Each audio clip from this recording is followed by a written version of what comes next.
Taste the Daily. Thiruvarur மாவட்டம் வலங்கைமான் அருகே உள்ள புலவர் நத்தம் பகுதியைச் சேர்ந்த விவசாயிகள் பாசனத்திற்கு தண்ணீர் கேட்டு சாலை மறியலில் ஈடுபட்டனர். புலவர் நத்தம் பகுதியில் 500க்கும் மேற்பட்ட ஏக்கரில் விவசாயிகள் நேரடி நெல் விதைப்பில் ஈடுபட்டுள்ளனர்.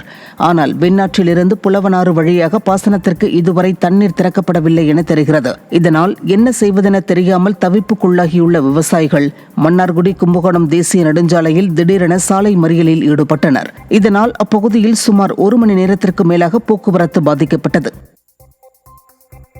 திறந்த வெளியில் குப்பைகளை எரிக்க தடை விதிக்க கோரிய வழக்கில் நிலை அறிக்கை தாக்கல் செய்ய தூத்துக்குடி மாவட்ட ஆட்சியருக்கு உயர்நீதிமன்ற மதுரை கிளை உத்தரவிட்டுள்ளது.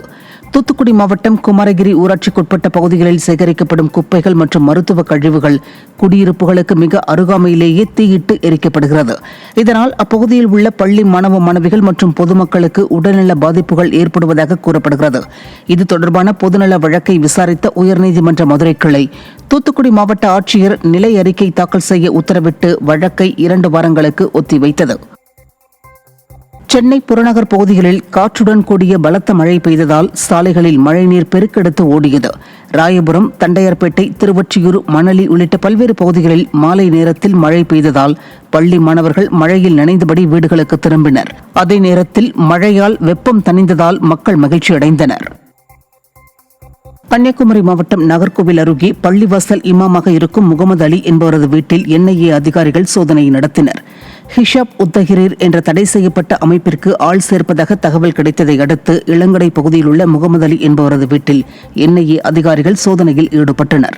தொடர்ந்து முகமது அலியிடம் தேசிய புலனாய்வு அதிகாரிகள் விசாரணை மேற்கொண்டனர்.